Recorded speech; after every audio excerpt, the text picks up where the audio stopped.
శ్రీమాత్రే నమ. జయ గురు దత్తాత్రేయ నమ. ఈ వీడియోలో మనం 2025వ సంవత్సరం మే నెల 18వ తారీఖున రాశులలో మార్పు చెందుతున్న రాహువు మరియు కేతు గ్రహాలు.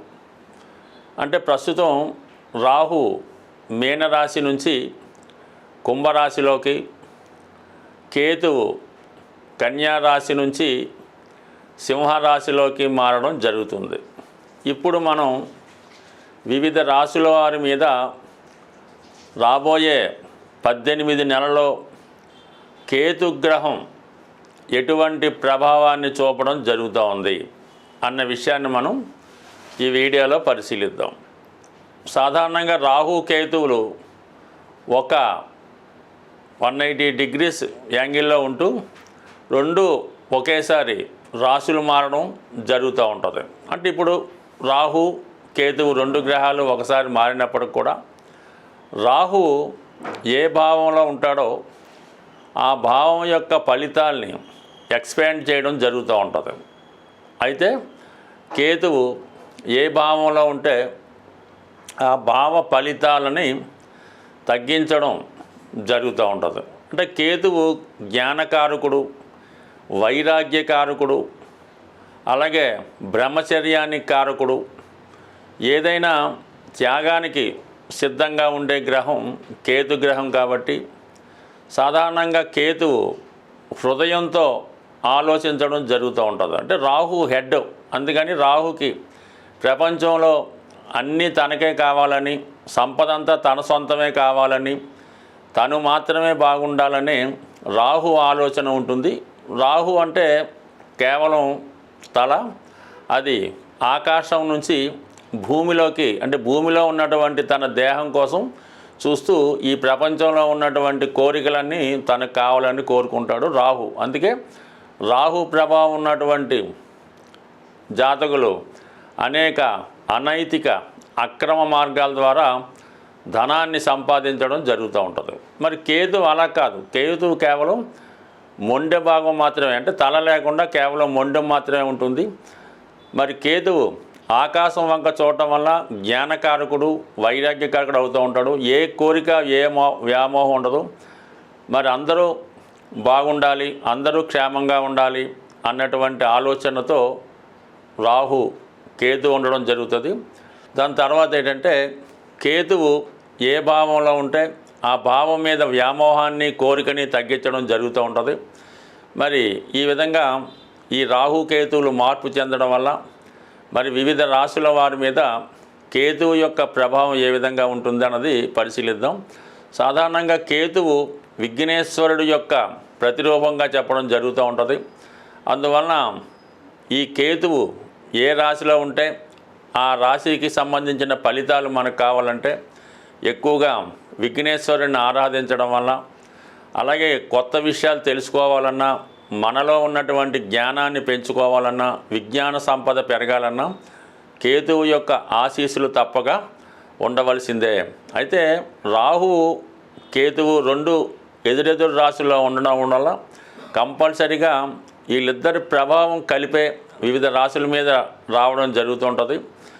ఆ కారణం వల్ల ఏంటంటే ఎక్కువగా రాహు డామినేట్ చేస్తున్నప్పుడు కూడా కొన్ని సందర్భాల్లో కేతువు కూడా తన ఫలితాన్ని ఇస్తూ జాతకుడిని మోక్షం వైపు నడిపించే ప్రయత్నం చేస్తూ ఉంటాడు. మరి ఇప్పుడు మనం మిగతా రాశుల వారికి ఈ మే నెల 18వ తారీఖున మార్పు చెందినటువంటి ఈ రాహు కేతువులు ఏ విధమైన ప్రభావం చూపుతారో వివరంగా తెలుసుకునే ప్రయత్నం చేద్దాం. ఈ వీడియోలో మనం మేషరాశి వారికి రాహు కేతువుల మార్పు ప్రభావంలో మే 18వ తారీఖున మనకి రాహు 11లోకి రావడం జరుగుతుంది. మరి కేతువు పంచమ స్థానంలోకి రావడం జరుగుతూ ఉంటుంది. అంటే మనకి ఈ 5వ స్థాన ఫలితాలు మేషరాశి వారికి ఏ విధంగా ఉంటాయి అని ఆలోచించినప్పుడు ముఖ్యంగా జాతకుడికి చాలా కన్ఫ్యూజ్ ఏర్పడడం జరుగుతూ ఉంటుంది. ఏ పని చేయాలన్నా 2-3 రకాలుగా ఆలోచించి చివరికి ఆ పనిని వాయిదా వేయడం జరుగుతూ ఉంటుంది. ముఖ్యంగా ఈ సమయంలో మీరు ఈ స్పెక్యులేషన్లో కానీ జోదం షేర్ మార్కెట్లో ఎక్కువగా నష్టపోయే అవకాశం ఉంటుంది. అలాగే విద్యార్థులు పరీక్షల్లో అనుకున్నటువంటి ర్యాంకు సాధించడంలో ఇబ్బంది పడే అవకాశం ఉన్నది. ఈ సమయంలో మీ యొక్క సంతానం విద్య నిమిత్తం కానీ ఉద్యోగ నిమిత్తం కానీ కొంత దూరంగా వెళ్ళే అవకాశం ఉంది. అది విదేశం అవ్వచ్చు, ఇతర రాష్ట్రం కూడా అవ్వచ్చు. అంటే ఈ సమయంలో పిల్లలు మీ దగ్గర ఉండి చదువుకోవడం కన్నా దూరంగా ఉండి చదువుకోవడం వల్ల వాళ్ళు ఇంకా జ్ఞానవంతులై అభివృద్ధి కలిగే అవకాశం ఉంది. మళ్ళా మీకు బాగా ఎవరినైతే మీరు బాగా ఇష్టపడుతుంటారో వాళ్ళు ఏదో కారణం వల్ల మీకు దూరం అవ్వడం జరుగుతూ ఉంటుంది. ఈ సమయంలోనే మీకు చాలా వరకు ప్రేమలో వైఫల్యాలు జరిగే అవకాశం ఉంది. మరి ప్రేమించుకున్నటువంటి ప్రేమికులు ఎడబాటు కూడా వచ్చే అవకాశం ఉన్నది. అంటే వారికి ఏదన్నా మంచి జరుగుతుంది. మీరు ఎవరినైతే ఇష్టపడుతున్నారో వాళ్ళకి పెళ్ళి అవ్వడం కానీ ఏదైనా ఉద్యోగం రావడం వల్ల వాళ్ళు దూరం అవ్వడం వల్ల సర్వసాధారణంగా ఈ లవ్ బ్రేకప్ జరుగుతూ ఉంటుంది. అంటే సాధారణంగా ఈ కేతు 5వ స్థానంలో ఉన్నవారు ఎక్కువగా త్యాగానికి సిద్ధపడుతూ ఉంటారు.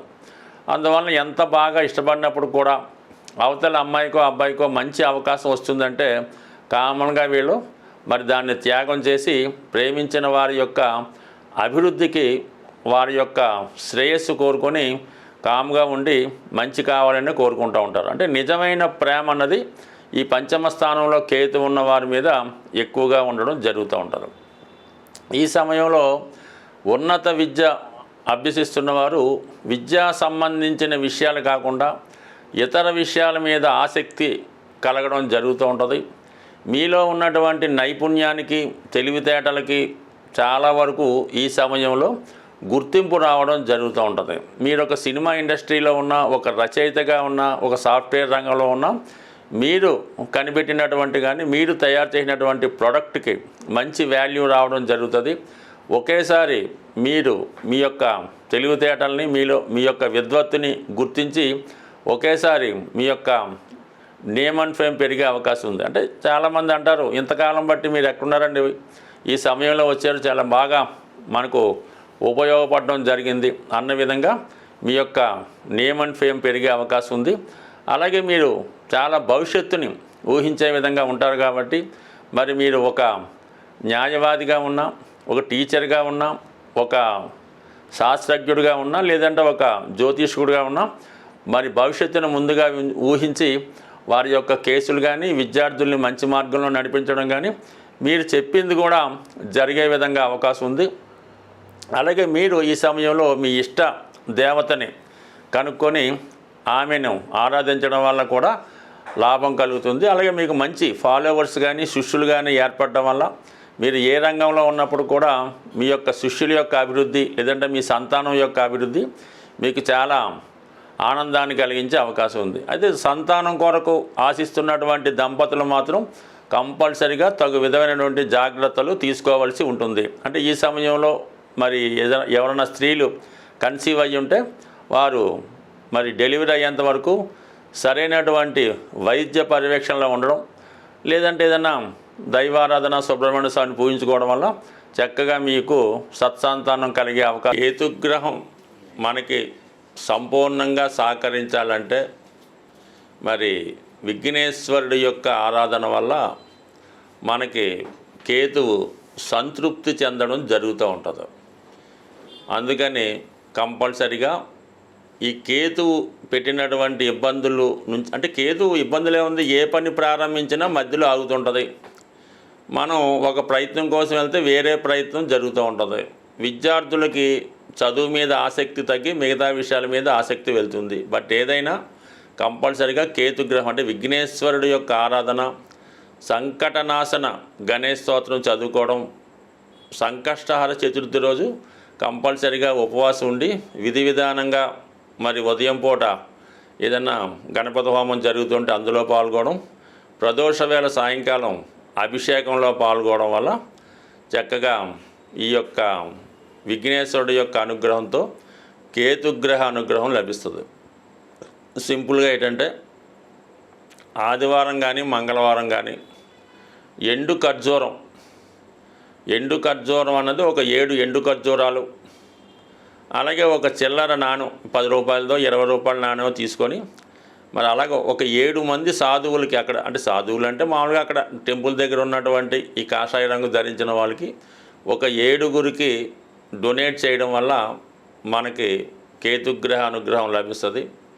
ఎక్కువగా డ్రై ఫ్రూట్స్ మరి మీరు ఆహారంగా తీసుకున్నా, అదే దేవాలయంలో స్వామికి ప్రసాదంగా నైవేద్యంగా సమర్పించిన కేతుగ్రహ అనుగ్రహం లభించే అవకాశం ఉంది. అంటే పిల్లల యొక్క చదువు తరచూ ఇబ్బంది పడుతుంది, కళలో మనకి పెద్దవాళ్ళు మరణించిన వారు కళలో కనబడుతున్నారు అనుకున్నప్పుడు ఈ పిల్లులు ఉంటాయి కదా, దానికి చక్కగా పాలు నైవేద్యం కాదు, పిల్లులకి పాలు పెట్టడం వల్ల ఈ కేతుగ్రహ దోషం పరిహారం అవుతుంటుంది. అంటే సాధారణంగా పిల్లులకి మరి ఈ ఆత్మలు అవి కనబడుతుంటాయని చెప్తూ ఉంటారు. అది శాస్త్రాల్లో చదవడం తప్ప మనకైతే తెలియదు. కానీ సో ఏదైనా మనం గమనించినప్పుడు అర్థమవుతుంటుంది. ఇంట్లో మన పెంపుడు కుక్కకి ఈ పిల్లులకి కంపల్సరిగా చనిపోయిన వారి యొక్క ఆత్మలు కనబడుతూ ఉంటాయి. ఒక విధంగా కేతువు కూడా ఆత్మ లాంటిదే కాబట్టి ఈ పిల్లులకి పాలు పోయడం వల్ల కూడా కేతుగ్రహ సంపూర్ణ అనుగ్రహం లభిస్తుంది.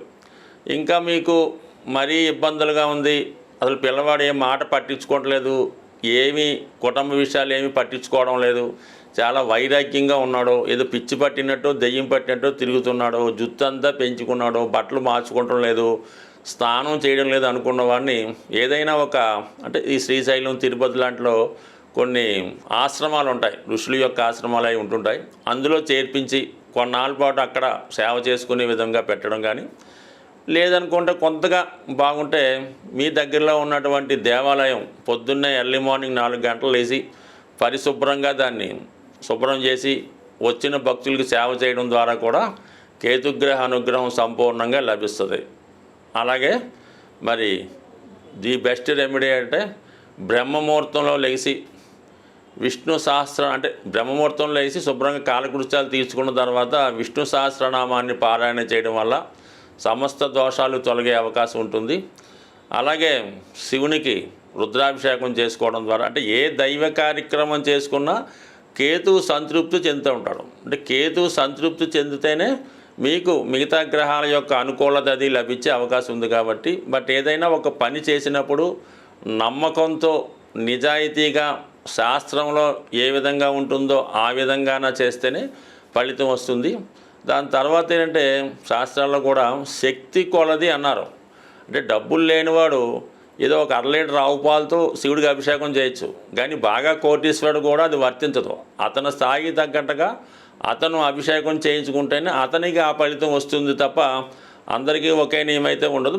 కానీ పెద్దలు ఎన్ని చెప్పినా మన శక్తి కొలది ఆ పరిహారం చేసినప్పుడు, దేవుని పూజ చేసినప్పుడు ఆ ఫలితం మనకు దక్కుతుంది. కాబట్టి మరి సాధ్యమైనంత వరకు మీకు ఎంతవరకు సాధ్యమవుతుందో అంతవరకు చేయడం వల్ల మనకి ఈ గ్రహశాంతి జరిగి అనుకున్న ఫలితం రావడం జరుగుతూ ఉంటుంది. ఈ వీడియోలో నా వీడియోలు చూసి ఆదరిస్తున్నటువంటి ప్రేక్షకులకు కొన్ని సందేహాలు రావడం జరుగుతూ ఉంటుంది. ముఖ్యంగా మనం చెప్పినటువంటి ఈ గ్రహాల యొక్క విశ్లేషణ, రాశి ఫలాలు చెప్తున్నప్పుడు మనం కేవలం పరాశరే కాకుండా జెమిని, నాడి, కేపీ పద్ధతుల ద్వారా ఈ జాతకాన్ని విశ్లేషించడం అది జరుగుతూ ఉంటుంది. ఏదైనా శాస్త్రాన్ని 10 మందికి ఉపయోగపడాలనే చిన్న చిన్న పరిహారాలతో మీకు సొంతంగానే మీ జాతకాన్ని సరిదిద్దుకునే విధంగా మీకు కొంత నాలెడ్జ్ కలగాలనే ఉద్దేశంతో ఈ వీడియో చేయడం జరుగుతూ ఉంటుంది. ఈ వీడియోలు మీకు నచ్చినట్టయితే కంపల్సరీగా మీరు లైక్ చేయండి, షేర్ చేయండి, ముఖ్యంగా సబ్స్క్రైబ్ చేయడం కూడా మర్చిపోవద్దు. స్వస్తి.